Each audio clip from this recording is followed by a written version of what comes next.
Audiobook title, Assassin and His Classroom in Another World Volume 0, 1 Chapter 0, 1-09. Volume 0, 1 Chapter 01. Days of Delusion. Damn it. This isn't what we agreed on. You were supposed to bring me 50,000 yen, not this chump change.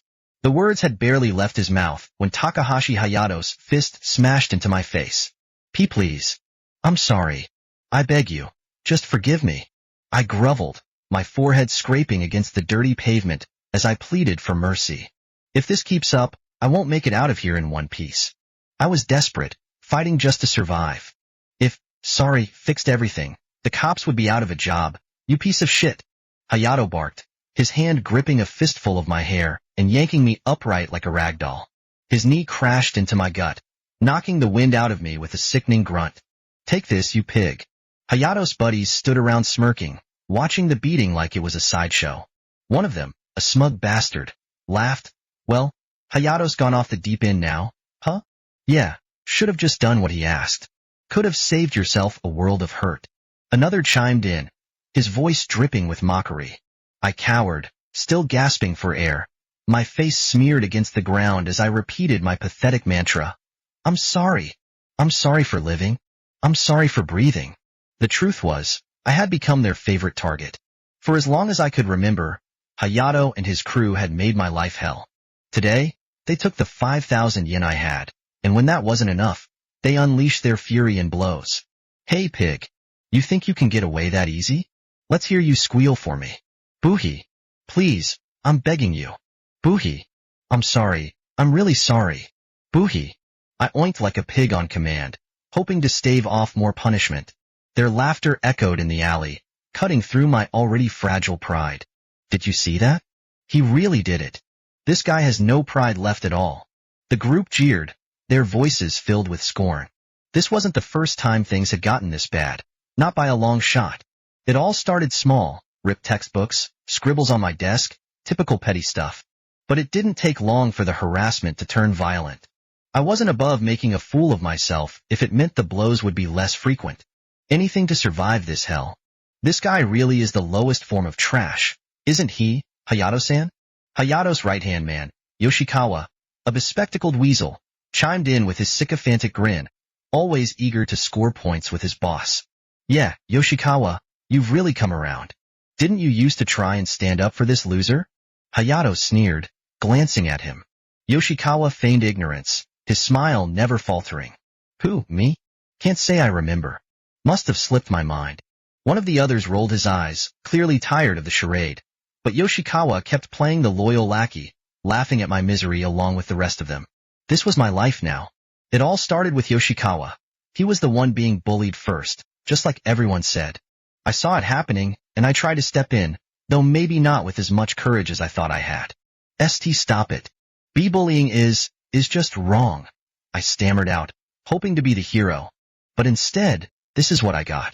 Yeah, you guessed it, soon after that, the bullies shifted their target from Yoshikawa to me.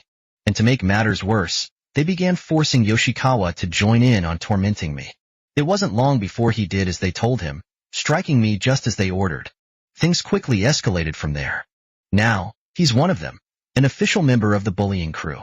You better get back soon, or it'll get worse, one of them hissed. TCH. Remember this, Ryoga. If you don't obey, we'll make it a hell of a lot worse next time. Another threatened with a smirk. Haha, he's pathetic. Seriously, what a joke. And that name? Ryoga Onikage? It's like something straight out of a cringy middle school fantasy. Bet his parents are total losers too. One of them sneered, earning laughs from the others. Even Yoshikawa, who used to be on my side, chimed in, yeah, his name doesn't fit him at all. I don't hate this version of him though, someone added casually, as if discussing the weather. With that, they turned to walk away, laughing amongst themselves. But just as they thought they were safe, I sprang into action. Gotcha. You let your guard down. Wow, my arm. It's broken. One of them screamed. Ha, I told you, didn't I? I'm actually an assassin. I could have killed you all anytime I wanted. No way. You? The loser who always gets picked on? An assassin? His voice was filled with disbelief as he collapsed to the ground. Please stop. I'm sorry. Don't kill me. Another pleaded. tears filling his eyes. Too late for that. You had your chance. Now, take this. I unleashed a flurry of punches, the sound of bones crunching under each strike. Ah! The bully's screams echoed as I tore through them, leaving nothing but chaos and blood in my wake. Soon, the area around me was drenched in a sea of red. My revenge complete. Or at least, that's how it went in my mind. In reality, I just stood there, watching them walk away while chuckling to themselves. Nothing changed, except for the fact that I was left behind, again. But that's fine. This is only temporary. I haven't shown them my real strength yet. Yeah, that's it. By the time morning classes ended, it was lunchtime. I headed to the cafeteria, trying to shake off the humiliation. While eating my lunch, I noticed a group of girls approaching. Leading them was Araki, a model for a popular magazine and a rising internet star with a large following. Eerie, with her flawless appearance and undeniable popularity, strutted over, flanked by her entourage. She had everything going for her: beauty, a curvaceous figure, and the attention of nearly every guy in school. She ruled the social hierarchy in our class, with a squad of girls always by her side. But her personality? That was a different story. She had a reputation for being manipulative, and I knew better than to trust her. "Look at you, all alone as usual," she cooed, her voice dripping with mock pity. "Such a shame. Here, let me give you something out of the kindness of my heart." She placed a bottle of water on my table, her perfect smile never wavering. I couldn't help but feel like this was part of some twisted joke. There's no way she'd just hand me a drink for free. No, there was definitely something else behind it. I knew better than to trust her. What's the hold-up? Hurry up and drink. Yeah, come on. Eri-sama's telling you to drink, so get on with it. Haha, I'm so lucky to receive a gift from Araki-sama herself. The group of girls surrounding me barked commands, their irritation evident. I plastered on the most obedient smile I could muster, doing my best to avoid making them angrier. Grabbing the bottle of water they thrust at me, I reluctantly took a sip. Almost immediately, I felt the warning signs and bolted for the bathroom. Their laughter echoed behind me. The water had been spiked with a laxative. Barely making it to the stall, I sat down, writhing in discomfort. Before I could catch my breath, cold water poured down from above. Ugh, disgusting. You're so gross, we thought we'd wash you off. You should be grateful. With that, the chorus of footsteps left the restroom. But just as I thought I had a moment of peace, where do you think you're going? Huh. Ryuga. What are you doing, hiding in a bathroom? The idiot standing in front of me wore a dumbfounded expression, completely oblivious to the impending doom. My hand moved swiftly, a precise strike to the chest. His eyes bulged in confusion, his mouth gasping for air like a fish out of water. As his body crumpled to the floor, I turned my gaze to the others who were trembling, their backs pressed against the wall. You killed him. I didn't hesitate. A quick twist of the neck, and the second one fell, his head bending in an unnatural angle. Ignoring the pathetic gurgling behind me, I caught sight of another one crawling away on all fours, desperate to escape. I stomped down hard on his spine, hearing a sickening crunch. He let out a pitiful wail, his body collapsing like a broken toy. It was also effortless. Killing them was easier than breathing. Almost too easy. If only I could do it for real, things would be much simpler. I muttered to myself, shaking off the vivid daydream as reality returned.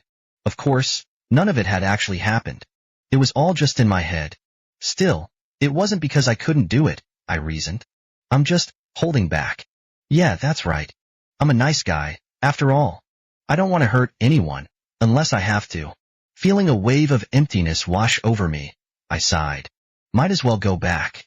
I left the restroom and returned to the classroom, feeling the weight of everyone's sneering glances. As I reached my desk, the reason for their amusement became clear. A vase with chrysanthemums, funeral flowers, sat ominously on my desk. Scrawled across the surface in permanent marker were cruel doodles and insults. This is too much. Why do they always have to be so awful?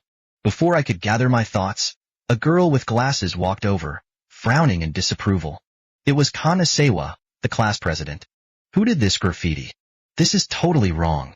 Sewa's voice rang out, cutting through the classroom noise with authority. Though this issue didn't personally affect her, she seemed genuinely angry on my behalf. In fact, Sewa was the only person in the class who ever stood up for me. She had done this before. raised her voice, pointed fingers, and even accused the class of bullying me. Well, Madam Class President, are you seriously accusing your classmates? Arakita, the one who had spiked someone's drink with a laxative earlier, swaggered over, smirking as he challenged Seiwa. It was painfully obvious who was orchestrating all of this, yet I couldn't find the strength to speak up. I just stood there, silent, watching the scene unfold. But still, there's disgusting graffiti all over Ryuga's desk, Seiwa countered, her voice shaking with frustration. I think it's a stunt he pulled himself, Arakita shot back, dismissing Seiwa's protest with a wave of his hand. The way he spun the narrative was infuriating, but of course, I had no recollection of doing anything like that. Self-sabotage? You really think? Seiwa's voice faltered, disbelief etching her face. I believe it, Takahashi chimed in, jumping on Arakita's bandwagon. Ryuga's been a loner in this class for a while now, Takahashi continued, his words slicing through me like a knife. I've tried to include him, make him feel welcome. But he never opened up, never changed. Now he pulls this desperate stunt to get attention?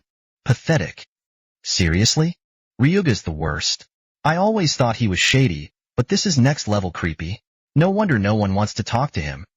One by one, the class chimed in, feeding off each other's insults. They sneered and spat out their judgments, turning me into a villain. Even Seiwa seemed rattled by the force of their collective scorn. Hey, Ryuga, I get that you might be feeling isolated or whatever, Takahashi continued, his voice dripping with faux concern. But now you've made everyone suspicious of the class president.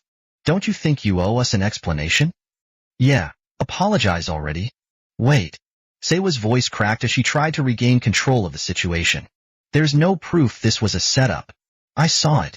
Yoshikawa's voice cut through the murmurs, his tone gleeful as he pointed an accusatory finger at me. I saw Ryuga scribbling on his own desk. His declaration was met with a sea of grins and stifled laughter. The atmosphere in the classroom became unbearably thick, like a conspiracy that had finally come to light. Everyone seemed to be in on the joke, everyone but me. In the aftermath of Yoshikawa's lie, I stood frozen, my heart pounding in my chest. The truth didn't matter anymore. Perception had won out over reality, and I had been branded the culprit. I glanced at Seiwa, the only person who might still believe in me, but even she looked uncertain. The words I needed to defend myself were lodged somewhere deep in my throat, swallowed by the suffocating weight of isolation. See? With a witness, you can't deny it now, can you? Takahashi's face brimmed with smug confidence, much like a detective presenting damning evidence. Of course, it was all fabricated nonsense. In this class, the only person willing to stand by my side, or even raise their voice on my behalf, was Kamiho. She was trying her hardest now, but I knew she was fighting a losing battle. Hey, Yoshikawa, why didn't you say something sooner? His cronies echoed the question in unison, like actors reading from a well-rehearsed script. I was threatened by Ryuga. He said, if you talk, I'll kill you. Yoshikawa stammered, clutching at an air of feigned helplessness. He's had it out for me for a while now. I couldn't fight back. Whoa, is that for real? Ryuga, you're such a piece of trash. Bullying Yoshikawa? That's low. This is serious. Arakita interjected, her sharp tone commanding attention. Class president, I think before we go pointing fingers, we need to deal with Ryuga's bullying issue first. Huh? But The class president faltered under the weight of Arakita's accusations. She had no idea what was going on, but that only made her easier to manipulate. She couldn't discern truth from lies. Ryuga, this is beyond the point of apologizing. Before I realized what I was doing, my hand had already gripped Arakita's head. Her eyes widened in shock, her face contorting in confusion as she looked up at me. What the hell do you think you're? I slammed her face down onto the desk, the wood shattering beneath the force, as her body crumpled, her face burying into the floor. What the, Ryuga, you're? Takahashi's sentence hung in the air, unfinished, as my fist plunged into his chest. I felt his heart yield beneath the pressure before ripping it from his body. Screams erupted around the classroom, but I didn't care. Without hesitation, I slaughtered everyone except the class president. In moments, the classroom was drowned in crimson. The president collapsed on the floor, trembling in shock. Why would you do this? Sorry, class president. This is my true, Ryuga, are you even listening? And that's where the daydream ends. Reality came crashing back to me with Arakita's shrill voice piercing my ears. Ugh, of course, reality is never so sweet. Volume 01, Chapter 02. Is an ice guy summoning real? What are you all making a fuss about now? The entire class had been accusing me of staging some graffiti I didn't even do, all while the bullying of Yoshikawa continued unchecked. At that moment, our homeroom teacher, Mr. Kagawa, walked in. His name was Kagawa, I think. I'd already forgotten most of these people's names. Mr. Kagawa, I will explain the situation. Arakita stood up, addressing the teacher as he attempted to clarify things. Kagawa's face darkened as he walked over to my desk, his frown deepening. Ryoga, this is really disappointing. I never expected you'd go this far just to get attention from your classmates. But, sir, there's no proof Ryoga did anything yet. We have Yoshikawa's testimony, and all of your classmates say you're the one responsible. Yeah, that's right. Ryoga did it himself. Such a gloomy guy. Of course he did it. Sir, I even saw Ryoga scribbling on his desk with my own eyes. The class president, seemingly the only one who didn't think I was guilty, remained silent, but the rest? They were quick to pin everything on me. Everyone, from Yoshikawa, who framed me, to the teacher, seemed hell-bent on making me the culprit. Ryoga, admit it already. I told you countless times that the key to making friends is to change yourself. Kagawa scolded, his words as hollow as ever. He had seen me get bullied countless times, always brushing it off as mere play. His inability to recognize the severity of the situation was no surprise. Takahashi went out of his way to try and help you fit in. You had so many chances to change things for yourself. Yeah, man. I was trying to be your friend. You should be grateful. Takahashi chimed in, acting like he was some kind of saint. His self-righteous attitude only made me feel more nauseous. Anyway, you've caused trouble for the entire class, so apologize in front of everyone. Then, clean up that graffiti you wrote yourself. Understood? Hey, say something already, Ryoga. Takahashi grabbed my shoulder aggressively, pushing me toward a forced confession. Just as I was about to respond, a blinding light enveloped the entire classroom. In that moment, I caught a glimpse of a massive magical circle etched into the ceiling, glowing brighter than anything I had ever seen. My body began to feel weightless, as if the very gravity of the world had disappeared. Before I could comprehend what was happening, I found myself transported to a strange new space. At the same time, I felt something foreign enter my body, an indescribable sensation that made everything even more surreal. Where are we? What's going on here? Hey, can someone explain this madness? Everyone, remain calm. The priority is ensuring that everyone is safe. The sudden shift left nearly the entire class in bewilderment. Just moments ago, they had been in their familiar classroom, yet now they found themselves in an entirely different place. The surroundings were strange, a large, open space encased by walls, with flickering candles lining the room and an enormous magical circle etched into the stone floor beneath them. Mr. Kagawa, their teacher, struggled to rally the students amidst the confusion, raising his voice in an attempt to regain some semblance of control. Welcome, travelers from another world. A voice rang out, clear and melodic, cutting through the cacophony. The room fell silent as every eye turned toward the source of the voice. It belonged to an elegant woman whose appearance was as striking as her crystal-like tone. Moments later, a man of imposing stature followed her, arriving with measured steps. Draped in a crimson cloak and crowned, he bore the unmistakable aura of royalty, resembling a king straight from the pages of a medieval tale. Kagawa, with tension evident in his posture, mustered the courage to address the pair. Excuse me, but could you tell us where we are? We're very confused by this sudden situation. He spoke carefully, deliberately choosing his words to avoid causing offense, as the room was now filled not only with these mysterious figures, but also with knights clad in armor and people wielding staffs. Men and women, all dressed in robes of various styles. A deep sense of unease weighed heavily on Kagawa and the students, for any misstep could prove disastrous. You are within the royal palace of the kingdom of Rangold, replied the woman, her noble voice resonating throughout the chamber. You may not be familiar with our nation, but that is because this is not the world you once knew. This is an entirely different realm. Her words hung in the air, sharp and clear. And who might you be? Kagawa asked hesitantly. Forgive me for the delayed introduction. My name is Celia Lombaris, the woman replied with grace. And I am Garo Lombaris, king of this land, the man added. Celia is my daughter. Kagawa's eyes widened as the gravity of the situation began to sink in. So you're the king and princess? Hee hee, there's no need to be so nervous, Celia said with a gentle smile. If anything, all of you are our honored guests. 34 of you, to be precise. Each one of you will be treated with the utmost care and respect, for you were summoned here by us. With that, she lowered her head in a gesture of deep reverence.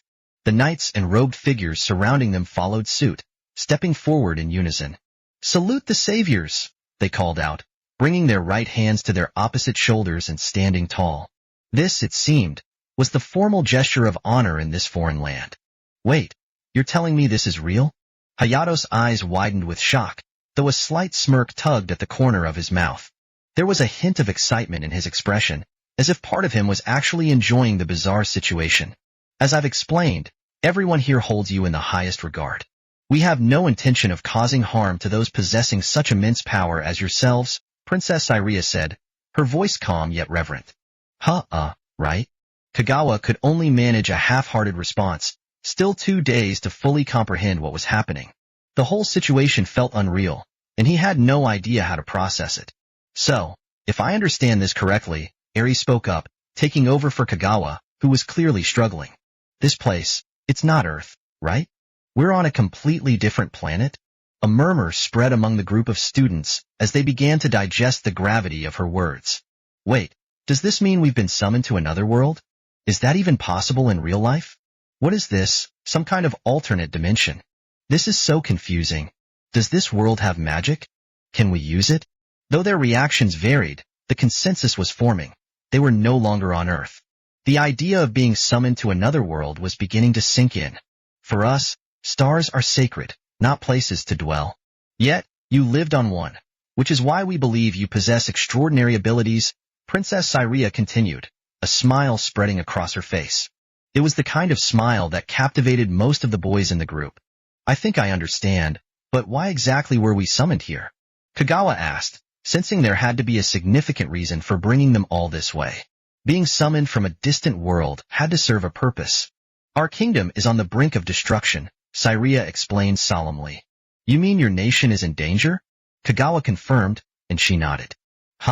This is starting to sound interesting. Don't tell me we've got a Demon King situation on our hands. Hayato interjected with a chuckle, adding a touch of sarcasm.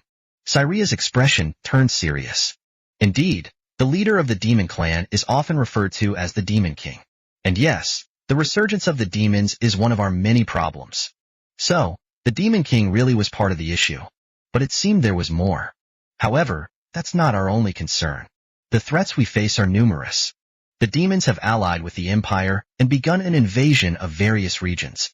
Additionally, a cult devoted to reviving an ancient demon god is conducting terror attacks, while vicious monsters, magic beasts, and even dragons rampage across the land.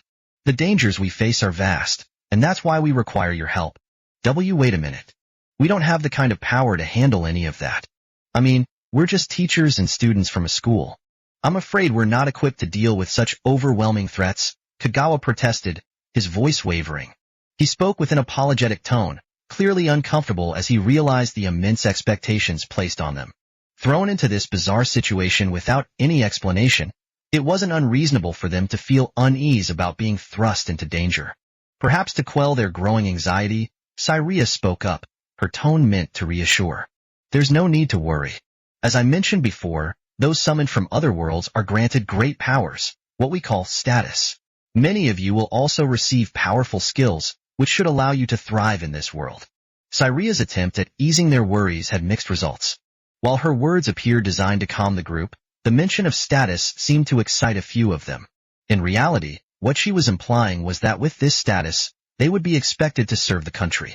About this status, what exactly does it mean? Some people here seem to be imagining it as something like in a game. One of the students inquired. Status is the measure of one's power in this world, Syria replied calmly. Every living being's abilities are determined by their status and skills. But we don't have anything like that. You are mistaken, she countered.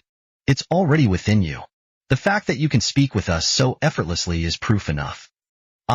Kagawa's face registered sudden realization, likely connecting the dots. After all, if this was indeed another world, the fact that they could communicate fluently was odd. Normally, there should have been a language barrier. So you're saying that because of our status, we're able to understand your language? Hayato mused aloud, as if piecing together the mystery. That is correct. Those summoned from other worlds are automatically granted the skill, language comprehension. This allows you to naturally understand and speak in a way that we can comprehend, Syria explained, her calm demeanor unwavering. Kagawa's eyes widened in surprise, though there was still an air of skepticism about him. Yet, the fact that they were speaking the same language couldn't be denied. It crossed his mind briefly that this might be an elaborate prank, but even then, the level of detail, down to being summoned to a royal castle, was far too intricate for such a setup.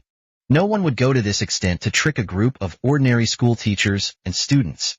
Looking at the soldiers and even the princess, Kagawa concluded that they undoubtedly appeared foreign. It wasn't hard to believe that this world might have its own unique culture. Are we going to be able to return home? Amidst the various reactions from the group, Seiha, the class president, gathered the courage to voice the question that weighed on everyone's minds. It was only natural for them to be concerned.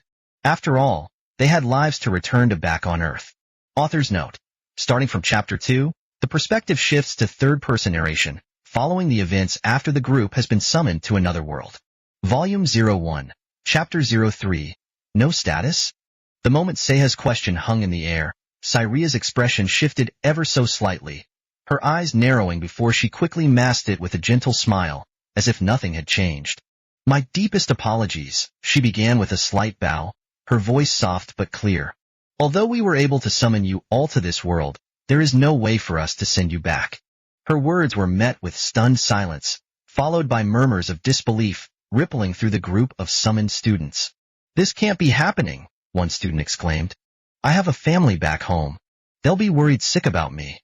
Syria, her expression calm yet unreadable, shook her head slightly. Please, there's no need for concern. The summoning magic brings your entire existence into this world, leaving no trace of you behind in the other. As far as your original world is concerned, you never existed. There is no need to worry. Seiya's face went pale as Syria's explanation sank in. What is she talking about? She struggled to comprehend the enormity of the situation. Wait, are you saying that we'll be treated as if we never existed in our world? Seiya's voice trembled as she spoke. That's correct. This is insane. That solves nothing. This is... All right. Calm down, class president. A voice interrupted her protest. It was Hayato, stepping forward with an air of nonchalance. What's done is done. There's no point in arguing about it now, is there? Seiha glared at him, her frustration evident. How can you just accept this? There has to be a way back. We can't just... Well, what's the alternative? Hayato retorted, his tone pragmatic. There's no way home. It's better to focus on what's in front of us. Complaining won't change the situation, right? You can't seriously be suggesting we just accept this. Seiha shot back, but her words were met with a shrug from Hayato. I'm just saying what's obvious, he said, his voice calm. We have no choice but to move forward. At this, Eerie, who had been quiet until now, chimed in. Hayato's right, Seiha. We don't have a choice here. Whether we like it or not, this is our new reality. One by one, the other students, still shaken but slowly coming to terms with their predicament, began to echo similar sentiments. The initial shock gave way to a reluctant acceptance. Seiha, overwhelmed by the sudden shift in mood, turned to their teacher. Sensei, you don't agree with this, do you? Their teacher, who had been lost in thought, glanced up. Well, when you put it that way, maybe it does make sense.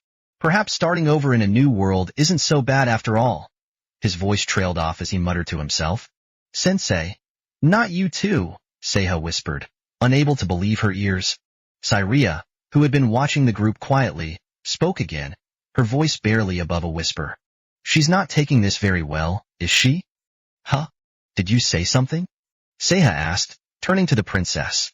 Syria gave a sweet, placating smile. Oh, it's nothing. Don't worry about it.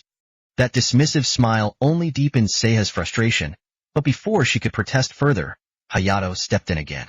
Come on, Seiha, enough is enough.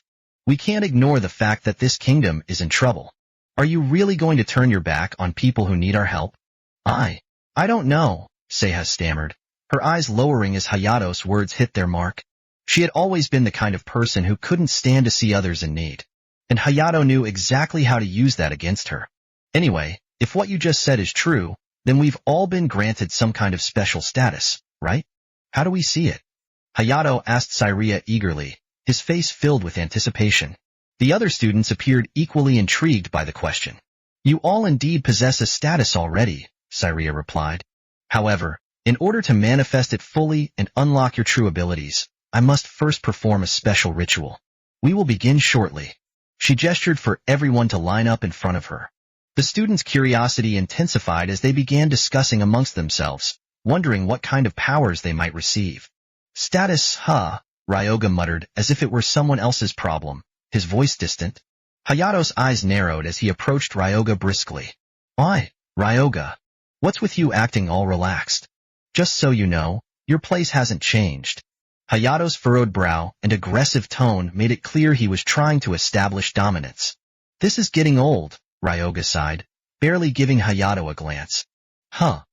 So, what you're saying is this really is another world, different from the one we came from, right? Ryoga asked, flipping the conversation on its head. Hayato, along with the group of hangers-on who followed for amusement, stood dumbfounded. You! What the hell are you playing at? Hayato roared, lunging toward Ryoga.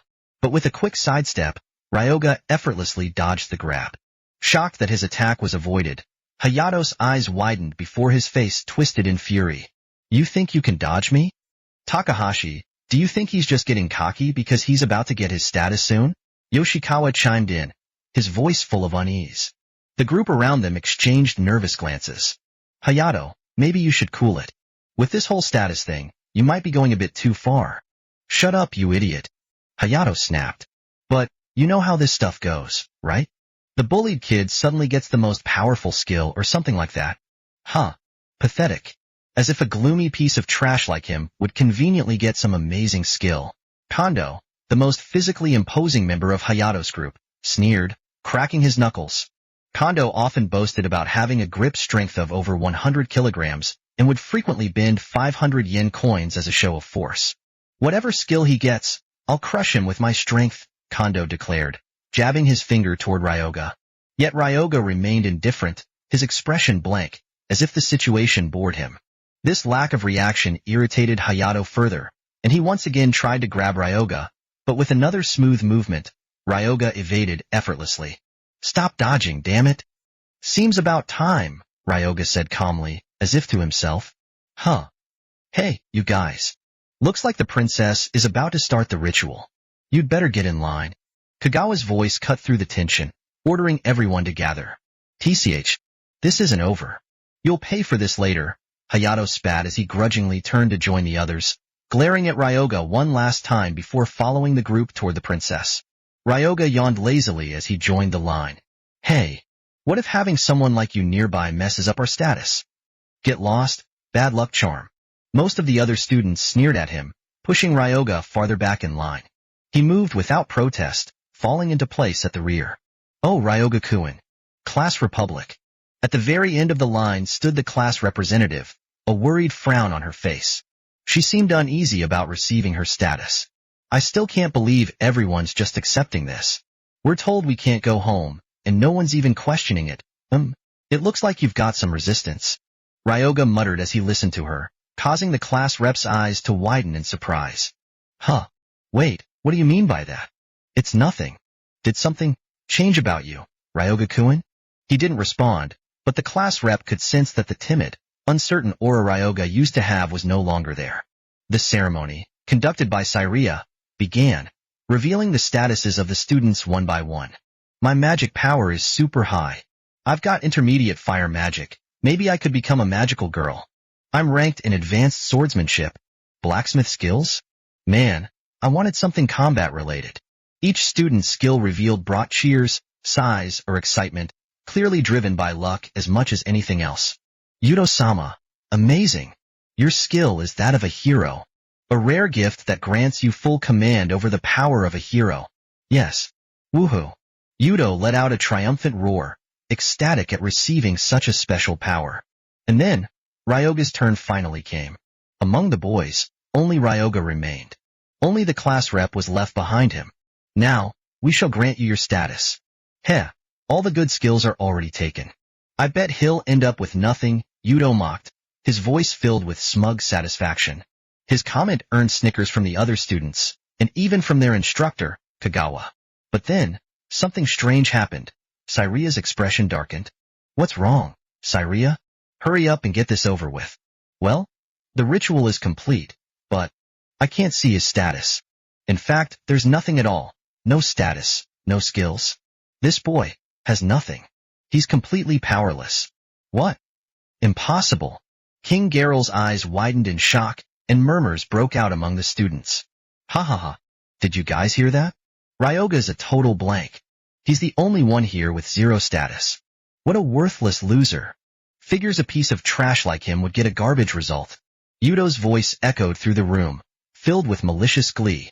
Ryoga, however, merely stared back with a cold, detached gaze, unbothered by the uproar around him. Volume 01, Chapter 04. It seems I'm useless. Don't you dare joke around. Do you have any idea how many years and how much money it costs to summon you lot from another world? I understand, father. But to think that even a single piece of trash like this managed to sneak in. Ha ha ha. Look at you, Ryoga. Even the princess is calling you garbage. A useless nobody, huh? Guess it fits you perfectly, just like back in the real world. You're still the same pathetic loser. Hayato Takahashi laughed at me mockingly. Looks like things are playing out exactly as I thought they would. From the conversations around me, I had pieced together that we were, indeed, in another world. As ridiculous as it sounded, the situation left little room for doubt. The language spoken here was unlike anything I had ever heard before. In my line of work, I had studied and mastered countless languages from around the globe, but this one was completely alien. Still, with intelligent beings speaking it, and given that they looked human, I deduced there had to be some kind of structure to it. Observing their interactions with my classmates helped me understand bits and pieces. I'm sorry, but we don't have the resources to care for the likes of a useless individual with no power. I hope you can understand that, the princess said, her disdain cutting through the air. The words were clearly directed at me. From what I could gather from Takahashi's taunts, it seemed I didn't have what they called a status. No surprise there. After the strange phenomenon happened in the classroom, I felt something foreign trying to enter my body. It must have been this so-called status. But letting something so bizarre take hold of me? No, thank you. So, I rejected it, forced it out of me. And that's why I ended up with nothing. Hey, Ryoga. They say someone like you isn't needed. Good news, right? They've decided on execution. Isn't that great, princess? How about using this trash as target practice for our skills? Brilliant idea, hero. Father, what do you think? The princess responded with a smile that barely hid her contempt.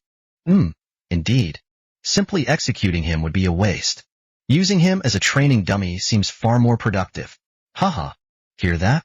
The king and princess are on board. They're gonna use you for practice, Ryoga. Just as I thought. So predictable, I muttered. The language of this world was surprisingly simple once you got the hang of it. What the hell are you talking about? What is that trash mumbling about? I can't understand a word he's saying, the princess asked, her expression twisting in disgust. Wait a second. Are you speaking in Japanese? Takahashi sneered. It takes time to get used to speaking, even if I can pick up on some of it. Haha, you hear that? He doesn't have a status, so he can't talk to the locals like we can. What a useless piece of garbage. Takahashi's taunts kept coming. His confidence in belittling me showed he saw himself as superior. He thought bullying made him strong. He was underestimating me completely. That's probably why the parts one could actually make out seemed to vanish right through my ears. Well, whatever. Since I'm the one who suggested it, I'll go first, I said, stepping forward. Whoa, Hayato. Leave some of the action for the rest of us, Takahashi said with a smirk. Yeah, don't hog all the practice. We won in 2, chimed in Kondo, followed by Yoshikawa. I mean, I did get myself a pretty decent skill, after all. The tension was palpable. Takahashi looked at me like he was fully intent on wiping me out, but Kondo and Yoshikawa were quick to rein him in. The rest of the class soon erupted, everyone eager to test out their newly acquired skills and magic. Guys, What's wrong with you? This isn't right. Only the class president voiced her opposition, standing firm against the tide of excitement. In this chaos, she was the lone voice of reason, clinging to her sense of justice. Not an easy stance to take, but I doubt anyone will see it her way. Sensei, please. Stop this madness, she pleaded. Well, you see, this world has its own set of rules. You know the saying, when in Rome, do as the Romans do? It doesn't make sense to impose our world's norms here. Plus, let's be real. Ryoga's useless here just like he was back home. It's not like we're breaking any sacred rule, right? The teacher's casual response left her stunned, and for a moment, she was lost for words. It was shocking, no doubt. His words sounded unthinkable for a teacher, but I couldn't help but agree with him. We're in a different world now, after all. No need to cling to pointless rules. But sensei, she insisted. Saintis Sewa, a word of advice. Listen to your teacher. This is an educational exercise. Sit back and watch, commanded Kagawa. She opened her mouth to respond, but her voice failed her. She clutched her throat, eyes wide in panic. Ah, so that's how it works. So, Trash, are you ready? I'd love to use my hero strength to finish you off myself, but I'm generous. I'll leave some scraps for the others. I'll settle for an arm this time, Takahashi said, grinning as a sword materialized in his hand. The princess nearby showered him with praise as he twirled the weapon with ease. This is the power of the hero, the sacred sword summon. With this, I'm going to slice your arm clean off. The sword flew straight at me, embedding itself into the floor with a sharp thud. A man, who seemed to be a knight, gestured at the sword with his chin, his gaze fixated on me. That knight's lending you a sword. Even if you're useless, at least die fighting. Show some guts, will ya? Come on. He jeered, grinning as if his taunts were meant to rile me up. His arrogance radiated in every word, as if he was sure this was my end. Judging by the quality of the blade, though, it wasn't anything special. Nothing that would make a real difference. What are you waiting for? Hurry up and grab it. No need. Ignoring the sword embedded in the floor, I turned to face Takahashi. Huh. What's the matter? You already giving up? What a bore. Hey, did you hear that? He's not even going to use the sword. He must have realized fighting is pointless. Takahashi's mockery only emboldened the other knights, who sneered and pointed at me like I was the court jester. Some were openly laughing. Even the princess and king, or whoever they were, looked unimpressed, staring at me with expressions of disdain. They all assumed I had given up. But the truth was quite the opposite. In fact, I felt a sense of calm clarity wash over me. What a worthless fool. If you think you'll die easily, you're dead wrong. The rest of us are going to have a lot of fun making you suffer. You're the one who's mistaken. What the hell are you talking about, idiot? Time to end this. Takahashi, still gripping his sword, assumed an exaggerated battle stance. His movements were overblown, as if he was performing in front of a crowd instead of engaging in real combat. Here I come. This is my ultimate hero skill, Brave Strike. You're slow. In an instant, I moved past him, avoiding his attack effortlessly. His guard was completely down. Before he could react, I reached out, and the next thing I knew, something warm and what was in my hand. I had grabbed his guts. You should have acted instead of wasting time with flashy poses and shouting out the name of your moves. Huh? What gurk, Jaya? Takahashi stared down at the gaping hole in his abdomen, utterly bewildered. He didn't even understand what had just happened, did he? Pathetic. All that talk about stats and skills, and yet, it amounted to nothing more than a flimsy facade. A makeshift illusion of strength that crumbled at the first real test. Humph. For someone so twisted on the outside, I expected the insides to be just as rotten. Guess I was wrong there. Turn, in SI. Before he could finish his sentence, Takahashi collapsed, his body hitting the ground with a dull thud. So much for a hero. The world barely had time to know him, and now he was already making his exit. Volume 01, Chapter 05. No more need to hide. Wait, what? No way. Hey, Hayato, this has to be a joke, right? You're just playing dead, aren't you? But that's his intist. Several of our classmates began to retch uncontrollably. The sight was too much for them. After all, they'd grown up in peaceful Japan, sheltered from violence and brutality. But even so, If they're losing their stomachs over something like this, how do they expect to survive in this unfamiliar world? This had nothing to do with status. In fact, if this world truly operated by stats, these guys were at a disadvantage. They may have obtained powerful abilities, but they were still amateurs when it came to skills and combat. No matter how mighty the weapon, if you don't know how to use it, it's as good as giving a cat a gold coin or handing pearls to swine. Take Takahashi, for example. Not too long ago, he was boasting about gaining the power of a hero. I am the master of flames. Suddenly, I caught wind of murmured chanting. My hearing has always been sharp, so I recognized multiple voices, not just one. Fireball. Ice break. Wind blast. A barrage of spells shot toward me. Flaming orbs, chilling blasts of ice, and waves of wind pressure, all aimed straight at me. The impact crumbled the floor beneath my feet as the spells collided. Huh. How's that? My skill is enhancement magic. I can amplify the magic of others. With the power of everyone who gained magic-type skills, I boosted their spells. You're dust now. Yoshikawa grinned triumphantly, believing victory was in his grasp. Good for you, I muttered, brushing off his boast. Not a scratch. I had dodged every single attack. Well, I may as well give this sword a try, I thought, picking up the blade the night earlier had tossed my way. As I raised it over my shoulder, I noticed the panicked voices of the others. How is he still alive? This isn't how it was supposed to go. If I can hear your incantations, I can predict your attacks. I hurled the sword toward the complaining mob, the blade spinning at such high speed it resembled a chakram in flight.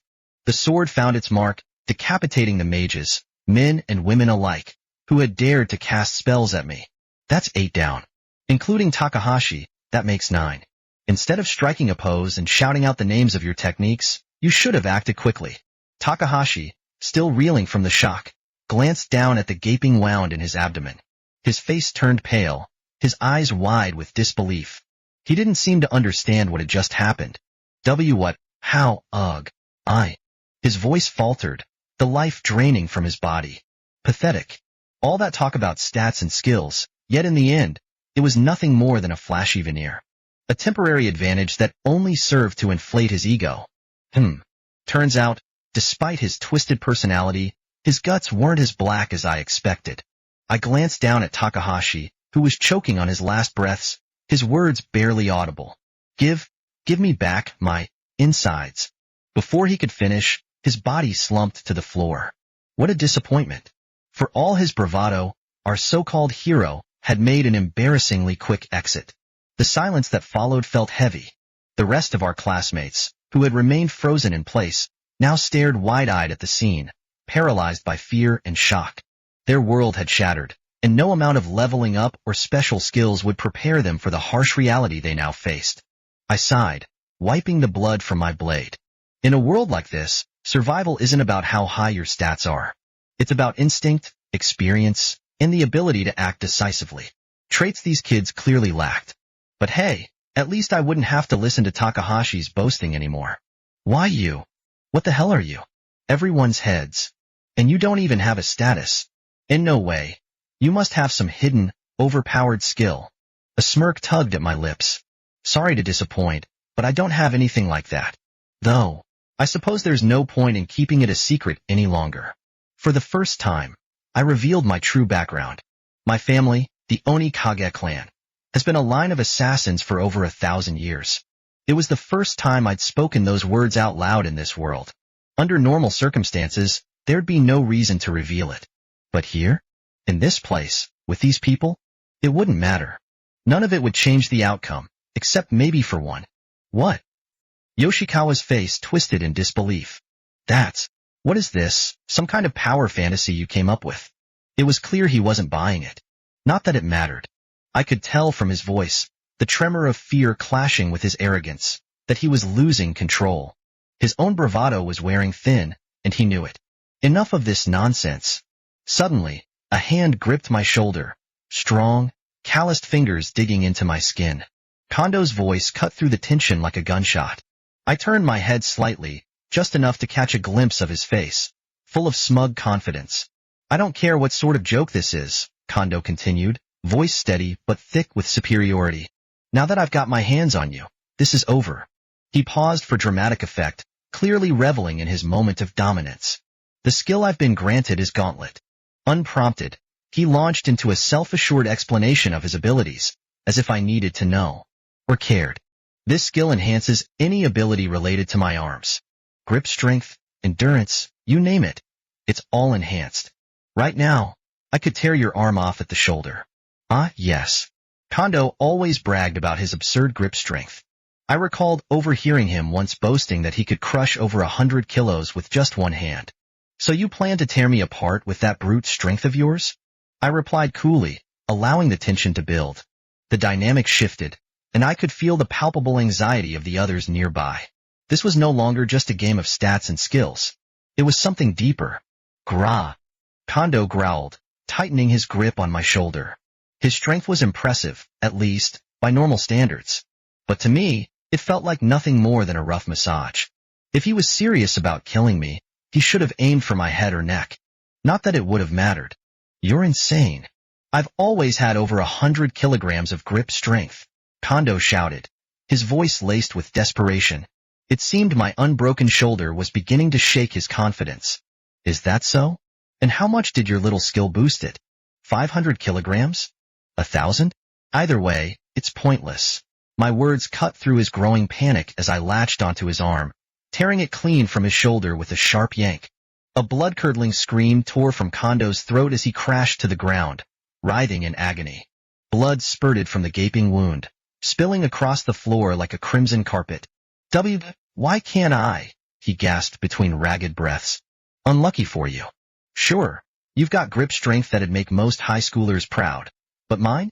853,000 kilograms, I replied, gripping his head and crushing it like an overripe tomato. The sound was sickening, but the act required no more effort than squashing fruit. For the record, I had only measured my grip strength once, as a kid. Beyond that, I had no reason to test it again. What I know is, it's enough to rip through human flesh like paper. What the hell? What is that arm of yours? Kondo stammered, his gaze flickering between disbelief and terror. Oh, this? I glanced at the demonic arm now fully exposed. The last time I fought Takahashi, I'd reverted it almost immediately, but with Kondo, I didn't bother hiding it anymore. There was no point. I studied my arm, scarred, monstrous, and inhuman to the eyes of any ordinary person. For generations, the Oni Kage clan has trained our bodies to perfection, honing them into weapons. No tools, no firearms, just raw, physical power to carry out assassinations when nothing else is available. Like the others in my clan, I had been subjected to brutal training since I was old enough to remember. I was taught that death was a constant companion. The result? This body, which would make even demons flinch. Normally, I keep it concealed, but now, there's no need to hide anymore. Volume 01, Chapter 06, Assassins Have No Hesitation. What the hell are you? No one said we had a monster hiding in our class. Yoshikawa's voice cracked with shock, his gaze fixed on me. Monster? Huh? I glanced down at my grotesque arm, warped and distorted beyond anything human. This was only the beginning. If I fully unleashed my power, my entire body would shift, leaving no trace of humanity. Our clan's founder was said to be feared as an Oni, a demon, because of this very transformation. Even my grandfather used to tell me that the legend of the Oni came from us. And why the hell were you, of all people, being bullied? The voice came from Arakita Eerie, the so-called queen bee of the class, one of the many who'd taken part in tormenting me over the years. Her expression twisted with disbelief. It had to be insulting, learning that her so-called victim was far from helpless. Because it was my assignment. I had no choice, I said calmly, locking eyes with her. Assignment? What do you mean by that? Aries' eyes narrowed. Our family has a tradition. When we turn 15, we draw lots. Each one assigns us a role, a character we must become, no matter what. My role was to live as the bullied kid, and I carried out that assignment to the letter. My words hung in the air, thick with unspoken revelations. Every action, every thought, had been carefully crafted to fit the persona I was forced to assume. Even my reactions to their cruelty weren't my own. They belonged to the character I had been instructed to play. That's insane. So you're telling me you just let us bully you on purpose? Someone from the class muttered, their voice tinged with disbelief. I shook my head slightly. Not quite. I acted according to the role, but the rest? That was all on you. My behavior was designed to stir your natural emotions, nothing more. If you didn't already have the instinct to bully, nothing I did would have forced your hand. The truth seemed to hit them like a punch to the gut. Their faces twisted in a mix of horror and defensiveness. They didn't want to believe it, didn't want to confront the ugly reality that had been lying just beneath the surface all this time. My role in their lives had merely acted as a catalyst, revealing the worst in them. You're saying we were always like that? Yoshikawa asked, his voice shaking. That we would have found another target even if it wasn't you? I shrugged, unbothered by the accusation. It's likely. People like you don't need much of a push. You were already primed to find someone weaker to take your frustrations out on. If it wasn't me, it would have been someone else. The silence that followed was suffocating. In their eyes, I could see them reliving the countless moments of cruelty they had dished out. Each time they laughed at my expense, each time they shoved me into lockers, each time they turned a blind eye to the torment. But what unsettled them most was the realization that their actions had been entirely their own. Even the teachers? Eerie asked, her voice low, as if the truth might shatter her. I nodded. Yeah, even them. I didn't expect almost the entire class to join in, but here we are. Some people are just better at hiding their true nature, I guess. Yoshikawa's hands balled into fists, his knuckles white. But instead of anger directed at me, it seemed like he was fighting against the realization of what he had become. The reality of what they had all become. And I had been forced to live amongst them, to endure the role society thrust upon me, even as the monster in my blood longed to rip them apart. But remember this, I said, my voice steady and cold. None of you could have known what I really was. That was the point of my assignment. The task wasn't to incite cruelty, it was to observe how easily you'd embrace it on your own. With that, I let the weight of my words linger, watching their expressions shift from anger to shame and finally to fear.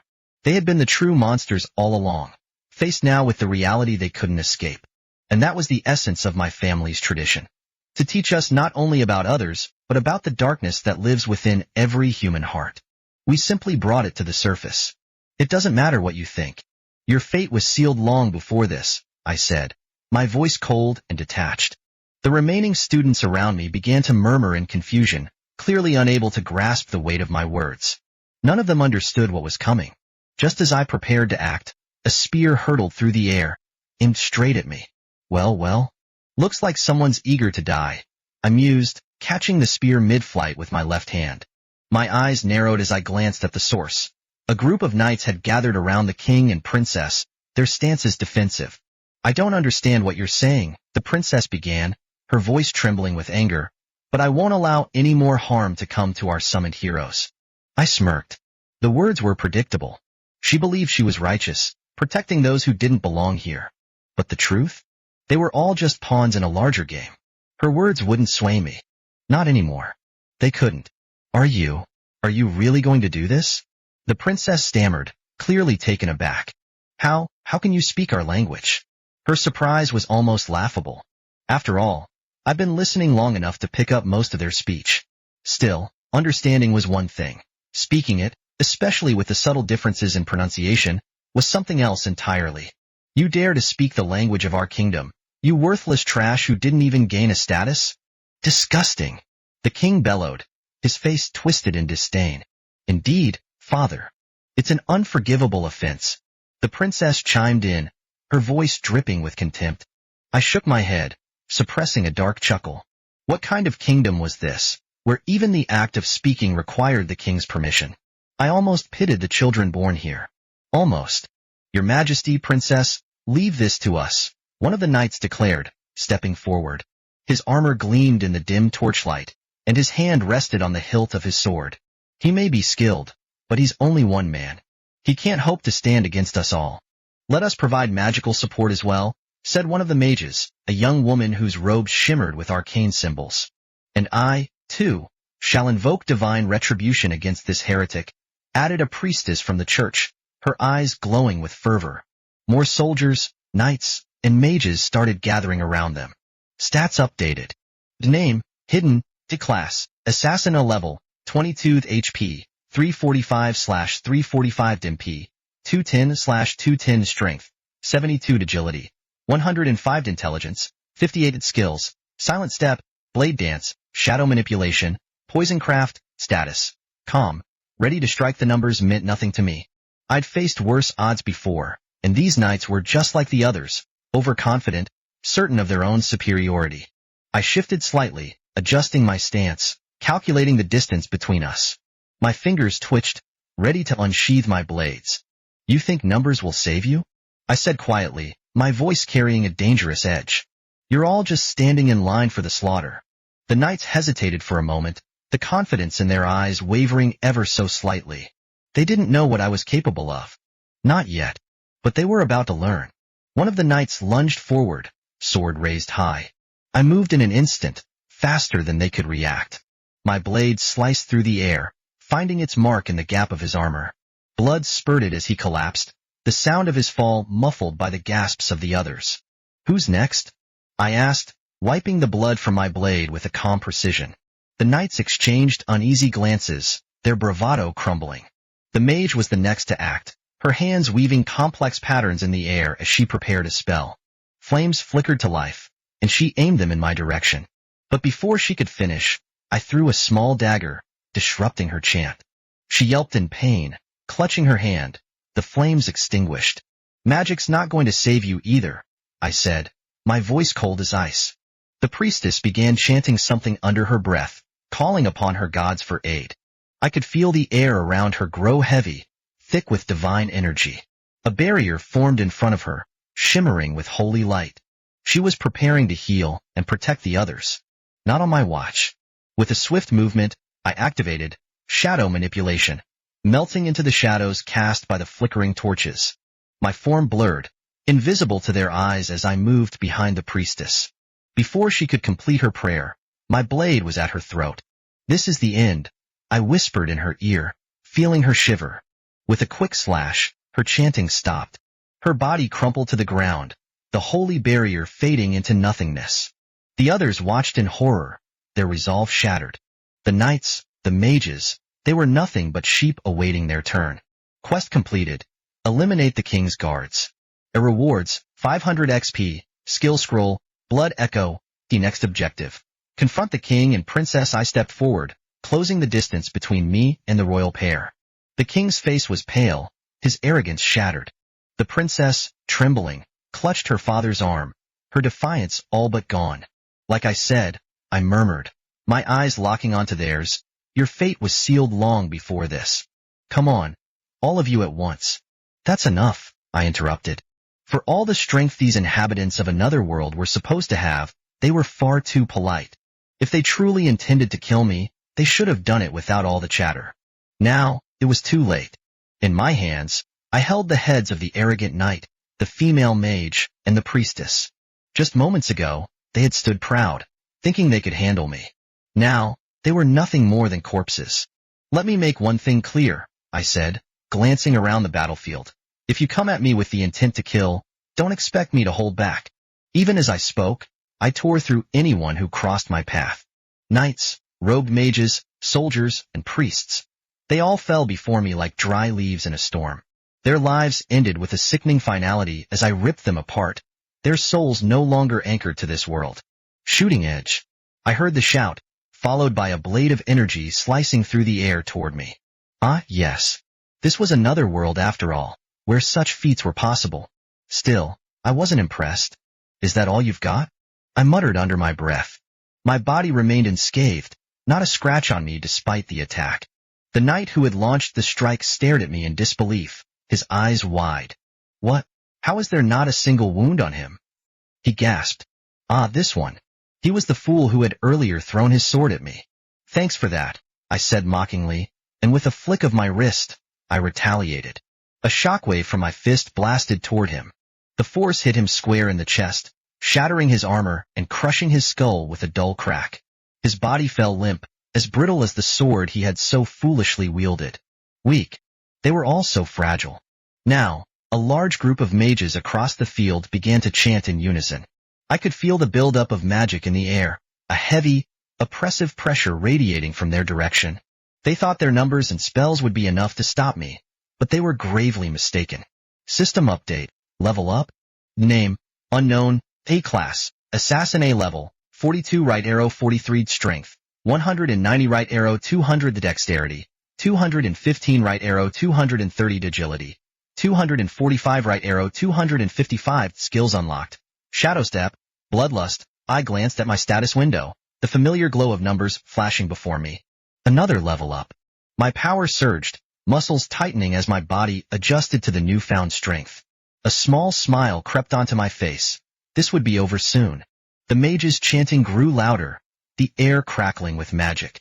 They were preparing something big, likely a spell designed to obliterate anything in its path. It might have worked against someone else, but I had just unlocked Shadow Step, an ability that allowed me to move between the shadows faster than the human I could perceive. Let's end this, I whispered, disappearing into the darkness. Before they could even finish their incantation, I was among them. My daggers moved like whispers, slicing through flesh, severing throats, and snuffing out their lives in the blink of an eye. The chanting stopped abruptly, replaced by gurgled cries as blood splattered across the cold ground. They hadn't even seen me coming. By the time the remaining soldiers realized what had happened, it was already over. The mages were dead, their bodies strewn across the battlefield like discarded puppets. The survivors looked around in terror, unsure of what to do. They thought they could fight me. They were wrong. One soldier, trembling, raised his sword feebly in my direction. His hands shook so violently that he could barely keep his grip. Stay back, he stammered. I raised an eyebrow. Or what? He didn't answer. He couldn't. His body was frozen in place, fear overwhelming him. I stepped forward, casually, almost leisurely, and took his life with a single, effortless strike. Quest complete. Eliminate the bandit knights. A reward, 500 EXP, 200 gold, black steel dagger. Another notification flashed in my vision as the final opponent fell. The battlefield, which had once been filled with the cries of battle and the clang of steel, was now eerily silent. I surveyed the scene, my heart still calm, my breathing steady. It was all so easy. Too easy. If this world had any true warriors, they had yet to cross my path. The thrill of the fight was fading, the excitement dulling with each weak opponent I faced. There was no challenge here, only slaughter. But the assassin in me knew one truth above all others. Hesitation meant death. And I didn't hesitate. Not for a second. Volume 01, Chapter 07, Begging for Life. This is the end for you. When the Royal Mage Division goes all out, killing someone like you is effortless. The king's voice rang out across the battlefield, filled with bravado. At least, that's what I imagined him saying. He hadn't spoken yet, but the look on his face said it all. And sure enough, the mages were lining up, preparing to unleash their magic. A lot of them. I sighed, realizing how tedious this was going to be if I let them continue. I gathered a gel-like saliva in my mouth, grinding my teeth together to produce a spark. With a sharp breath, I exhaled, igniting the fluid into flames that roared out toward the mage division. In mere moments, the fire engulfed them, reducing the chanting mages to little more than ash. H-3I! A terrified voice shrieked from the other side of the flames. The princess, no doubt. She had fallen onto her backside, her regal composure utterly shattered, eyes wide with disbelief. The king was frozen in place, his face drained of color. Impossible. How can a worthless nobody with no stats or skills wield such power? It wasn't magic, at least not in the way he understood it. But I suppose to a normal person, it would seem like something supernatural. Most people couldn't even comprehend what my body had been trained to do. As an assassin, I'd been conditioned, altered in ways that would horrify most. My body was a storage house of chemicals and substances, things no ordinary human could ever possess. Inside me, I could generate compounds that mimicked the effects of napalm. When mixed and expelled just right, creating a flame powerful enough to incinerate an entire squad was child's play. In fact, I'd refined the process so much that my flames were far stronger than the ones used in ancient wars. My internal alchemy made sure of that. Thunder penetrate, a voice shouted, snapping me out of my thoughts. This time, a spear made of crackling lightning shot toward me, moving with terrifying speed. Yes, I hit him, the caster yelled triumphantly. How do you like that? My skill lets me enchant my weapons with lightning magic, turning even an ordinary spear into a force of nature. I let out a soft grunt, more out of curiosity than concern. What the? The caster's eyes widened as the spear came to a sudden stop. In my hand, I had caught it mid-flight, the jagged edges of lightning fizzling around my fingers. It crackled faintly, but it wasn't nearly enough to harm me.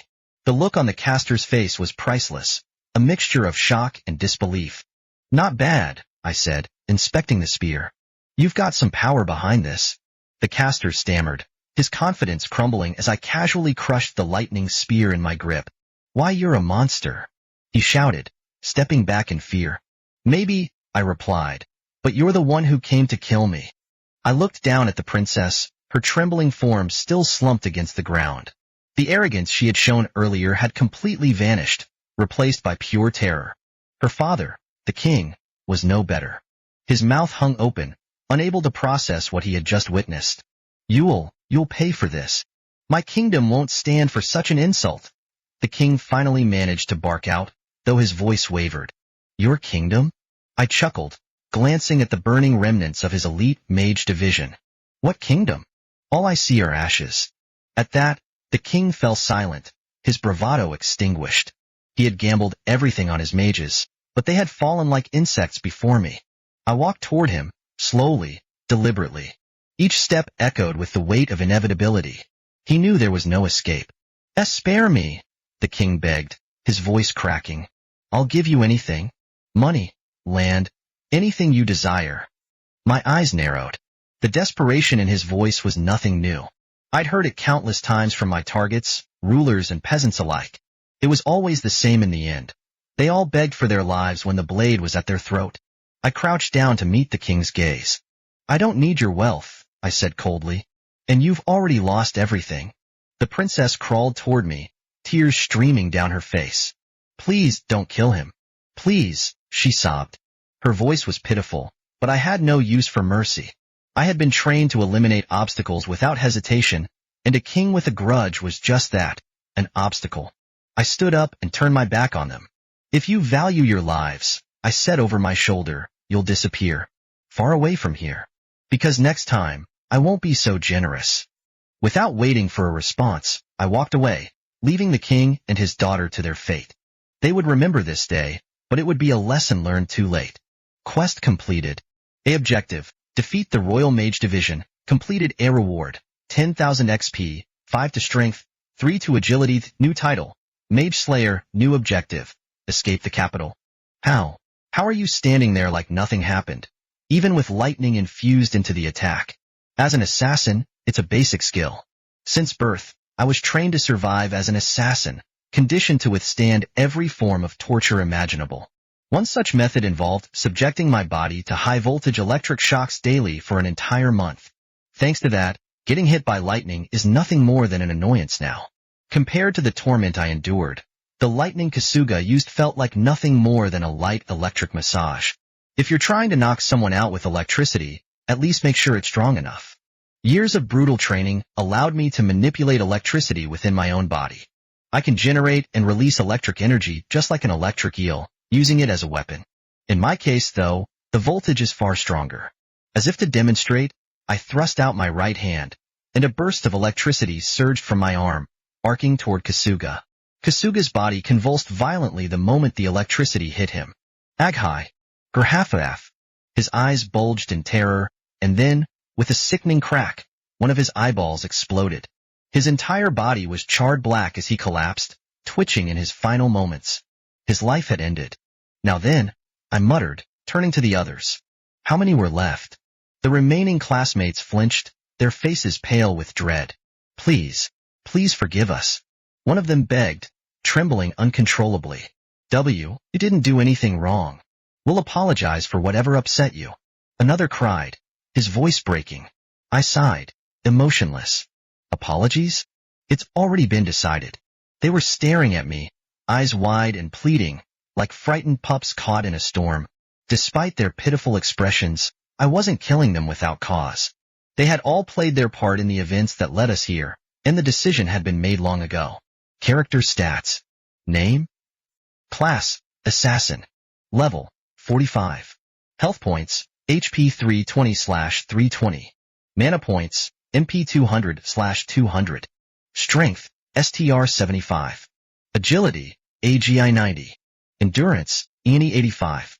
Intelligence, INT 65. Special skills. The electric discharge, level 3 emit powerful electrical currents from your body to paralyze or eliminate enemies. A pain immunity, level 5 immune to most physical and elemental pain after extended training. Or assassinate, level 4 instantly kill targets with a precise, lethal strike if certain conditions are met. Quest. Eliminate all witnesses. No one must be left alive to tell the tale.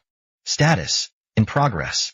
I approached another classmate, who recoiled, stepping back until his back hit the wall. His entire body quivered, and his breathing came out in short, panicked gasps. I swear, I didn't do anything wrong. He stammered. I'll give you whatever you want, just don't kill me. The desperation in his voice was thick, but it fell on deaf ears. I wasn't one for unnecessary cruelty, but leaving witnesses was not an option. Your fate was sealed the moment you stood against me, I replied coldly.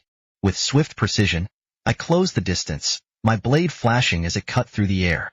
Blood sprayed in a fine mist, and he crumpled, lifeless, to the floor. The rest of the group seemed to shrink into themselves, too paralyzed with fear to even speak. Special quest activated. In no hesitation, eliminate the remaining enemies within 60 seconds to earn a special bonus. Timer. 60. 59. I scanned the room. 3 left. They were huddled together, clinging to whatever false hope they had left. There was no time for mercy. In this world, hesitation meant death. I surged forward, swift as a shadow, delivering lethal blows before any of them could react. One by one, they fell, their pleas cut short by the cold efficiency of my strikes. Quest complete. Eliminate all witnesses. Reward, 500 XP, 3 agility, special skill unlock. Lightning strike, level 1.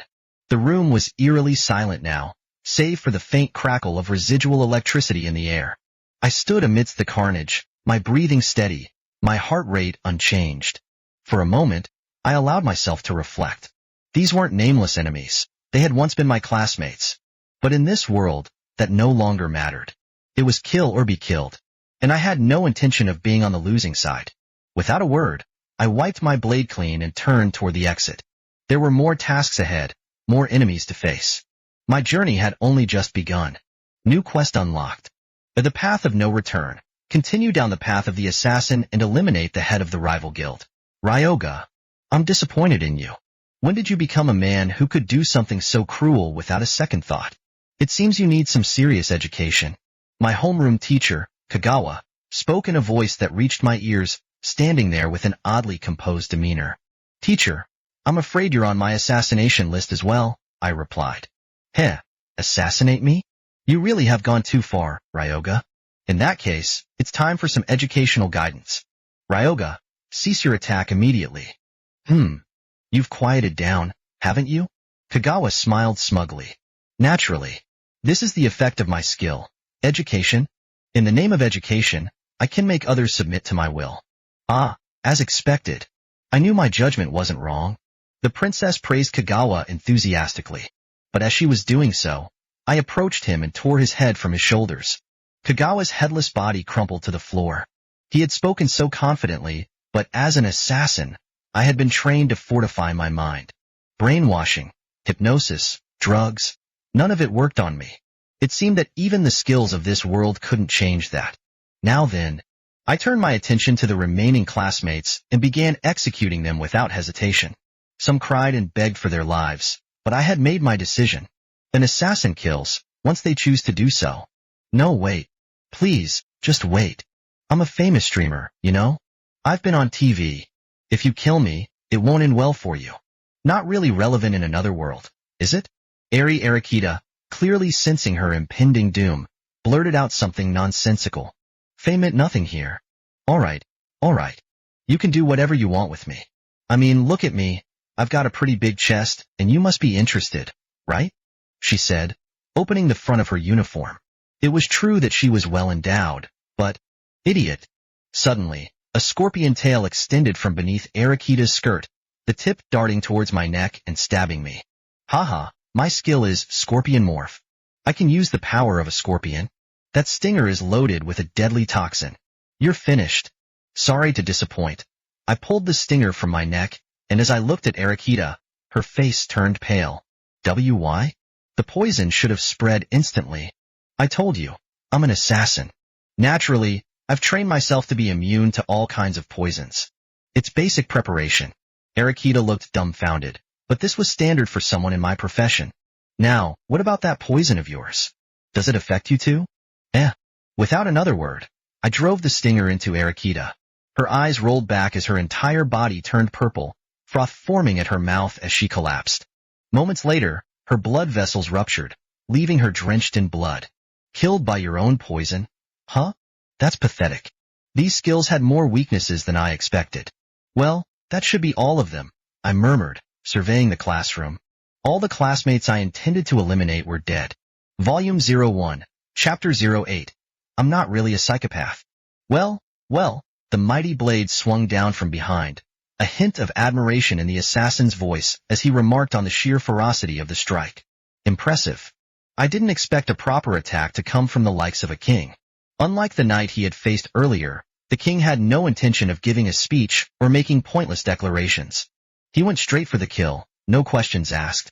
It was a commendable swing, powerful, direct, and decisive. Ordinarily, evading such an attack would be the wisest course of action. But with his arm now unshackled, the assassin effortlessly caught the incoming blade with a single hand. You caught my sword with one hand? The king's voice quivered, his eyes wide with disbelief. Who? No, what are you? The question hung in the air, his tone a mixture of fear and awe, as if he were witnessing something beyond comprehension. The assassin chuckled darkly. I'm just a mere assassin. With that, he snapped the blade, the shards falling to the ground like shattered glass. In one swift, fluid motion, he drove the broken tip into the king's throat. Blood spewed forth as the king convulsed, still holding the remnants of his shattered weapon. His body quaked, a rattling gasp escaping his lips as he fell, crimson staining the cold stone beneath. I never thought we would summon such a monster. The king's dying words faded, his eyes losing their light until they stared, empty and vacant, into nothingness. The assassin straightened, dusting off his cloak. Now then, eek! A pitiful shriek reached his ears. The only one left alive was the princess. She had turned her back to him, scrambling on all fours in an attempt to flee, her sobs echoing in the silent hall. Where do you think you're going? He asked, his tone mocking as he appeared before her, moving so fast it was as if he had teleported. The princess fell back in terror, landing hard as she stared up at him, her eyes wide with horror. Her fear was palpable. It almost seemed to radiate off her in waves, a stark contrast to the king who had faced his end head-on. The assassin shook his head, mildly disgusted by her cowardice. Unlike her father, who had chosen to fight to the bitter end, the princess was utterly without dignity, her fear rendering her incapable of anything but pathetic attempts at escape. Please. Amazing. Truly amazing. You are exactly the person I thought you would be. She cried out suddenly, her voice a desperate mixture of fear and forced enthusiasm. You are the hero this kingdom has longed for. Please, protect this nation with me. Please, oh brave hero. He arched an eyebrow, visibly unimpressed. Hero? Weren't there already supposed to be heroes? The truth of the matter, of course, was that Takahashi, the so-called hero, had been slain by the assassin's own hand. This girl was simply trying to save herself, spinning tales of heroism to appeal to his vanity. The sheer shamelessness of it was almost admirable in its own right. That one was a fake. Anyone could see it from your strength. You are the true hero, she babbled, her desperation making her words spill out in a rush. Is that so? He muttered, feigning interest. The princess blinked, confused, before her world went dark. With a casual motion, he brought his left hand down in a chopping strike, his palm striking the top of her head. Her eyes rolled up, the whites showing as her body went limp, collapsing unceremoniously to the floor. Enough with this farce, the assassin murmured, stepping over the fallen bodies. Fu. Si could in no. The princess collapsed, her head caved in. There wasn't any blood, but with her skull deformed like that, there was no way she was alive. She tried to kill me. There's no reason to show mercy. Leaving someone like her alive would only cause more trouble down the road. For now, I dealt with everyone who had made themselves a target. Out of the corner of my eye, I noticed the class representative slumped against a pillar, staring in stunned disbelief. I thought about approaching her, maybe saying something, but as soon as she saw me, she visibly flinched. "Are you going to kill me too?" she asked, her voice trembling. To me, it was a question that made no sense. Why would I? Did you do something that would make me want to kill you? What? And no, nothing like that. She glanced at the corpses scattered around us, then quickly averted her eyes. I see. In this situation, it probably made sense to assume that she wouldn't be spared. Relax. I was raised as an assassin, but I'm not some psychopath who goes around killing everyone I see for no reason. My answer seemed to bewilder her even more. Then, you had a reason to kill the others? Exactly. I had an assignment to act like a bullied weakling. At the same time, I was given another task, to kill everyone who participated in bullying me upon graduation. That's what I was told. So, one way or another, everyone but the class representative was destined to be killed by me. Originally, I planned to wait until graduation, but now that we've been summoned to another world, that wasn't necessary anymore. Does that mean everyone else was involved in bullying you? She looked like she couldn't believe it. It seemed she hadn't realized the extent of it. Admittedly, it's complicated to decide where to draw the line when it comes to bullying. If someone just turned a blind eye, I wouldn't go as far as to kill them. However, everyone else had been actively participating, whether by posting insults about me online or sharing ideas about how to torment me. Naturally, I'd monitored all those interactions. That's why they had to die. And what about the people from this world you killed? They tried to kill me first. What else would you expect? I asked in return. For an assassin like me, taking down anyone who came to kill me was just common sense. Well, anyway, I've done what I needed to do, so I think it's time for me to go. Huh? Where are you going? Nowhere in particular.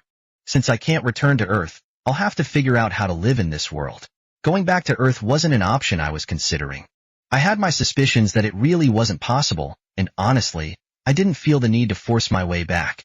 I had always vaguely assumed that my future would revolve around living as an assassin. After all, I had already begun helping with the family business.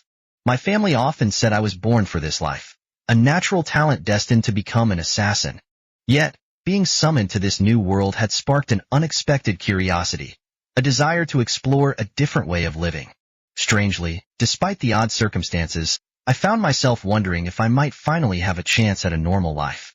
For that one possibility, I suppose I could thank this country that had summoned me. It's amazing how quickly everyone accepted this situation. I just can't believe it. The class president's voice trembled, her wide eyes still filled with disbelief. Maybe that's where I'm different from the others, I replied, leaning against the wall. Most of the others were probably influenced by someone's ability. Perhaps they were coerced into accepting this reality. It's almost like brainwashing. What? Are you serious? But I feel fine. Does that mean, does it not affect you either, Kajiki? Yeah, it doesn't work on me, I said with a shrug. Looks like you managed to resist it too. Whether it's thanks to your strong willpower or some kind of skill the princess mentioned, I'm not entirely sure. I don't understand any of this.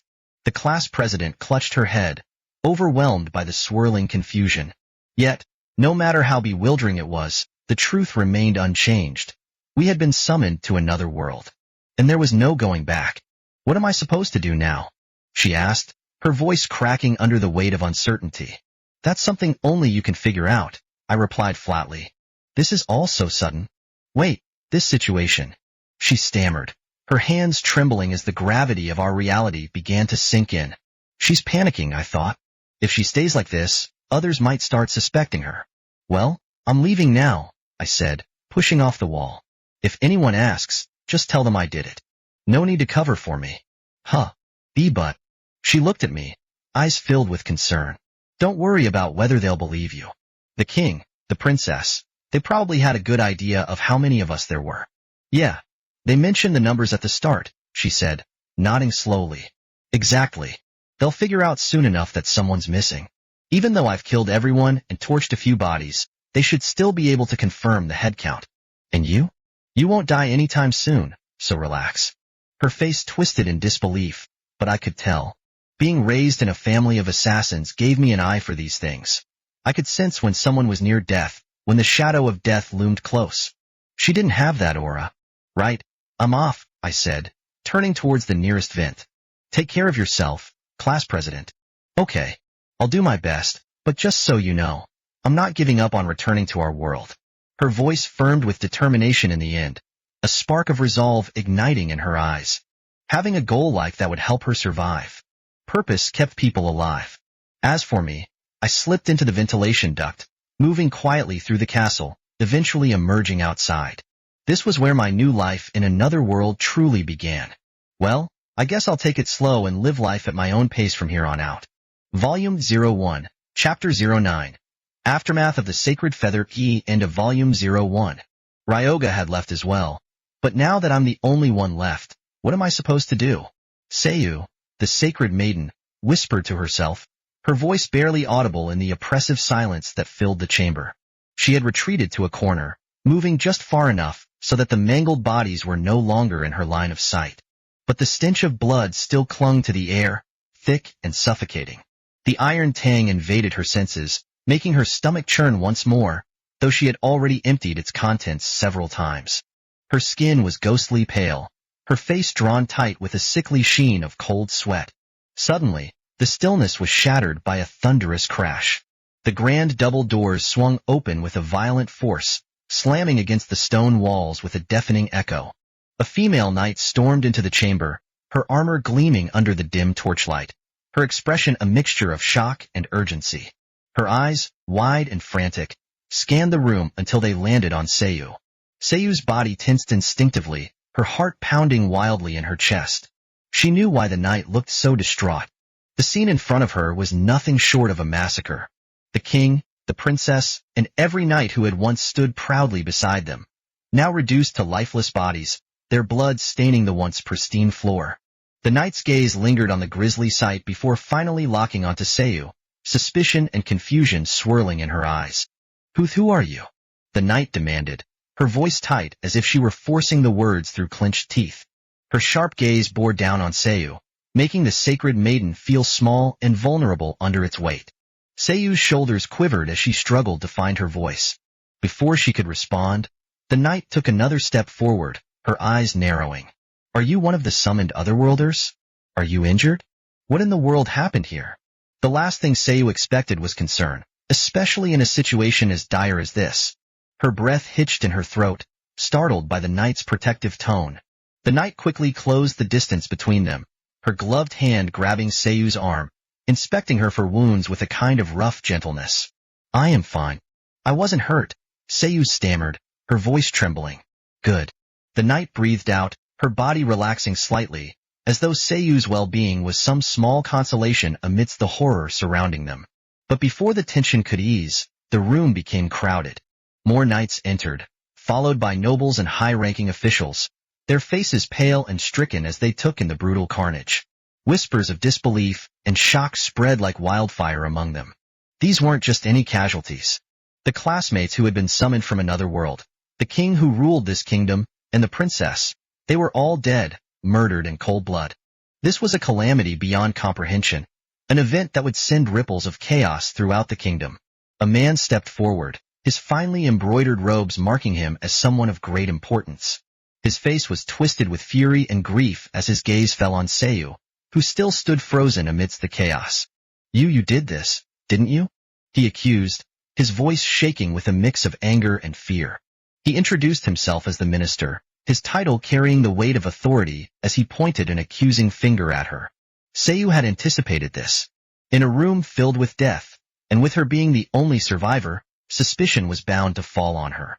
Her heart raced, but her expression remained passive, her mind already bracing for the inevitable accusations. She felt the crushing weight of everyone's gaze, their fear and anger converging on her like a wave about to crash down. And in that moment, Seiyu realized that her nightmare was far from over. It had only just begun. Although Seiyu understood the suspicion directed at her, she knew she couldn't afford to be blamed for a crime she hadn't committed. Every word she spoke had to be chosen with precision, as her innocence hung by a thread. It wasn't me, she said calmly, but firmly. One of the other classmates caused the massacre. Her statement drew murmurs from the surrounding knights, all of whom exchanged tense glances. One knight stepped forward, his expression grim. We investigated the scene, and the number of bodies doesn't match the number of people summoned, he reported, his voice low but steady. Someone's missing. The weight of his words lingered in the air like a storm cloud. The minister, whose gaze had been cold and unyielding, turned once again to Seiyu, this time scrutinizing her with a deeper intensity. His brow furrowed in thought. Even for an otherworlder with considerable power, could just one person have done all of this? His eyes narrowed as though searching for any crack in her demeanor, any sign of guilt. "Girl, what is your name?" he asked, his tone suddenly sharp and demanding. Caught off guard by the sudden question, Seiyu hesitated for a brief moment before responding. I'm Shinyo Akiha. In our country, the family name comes first." Her voice was steady, but her heart raced, knowing full well the gravity of the situation. "Ah, I see," the minister replied, still eyeing her with suspicion. Then, "Akiha, tell me your status."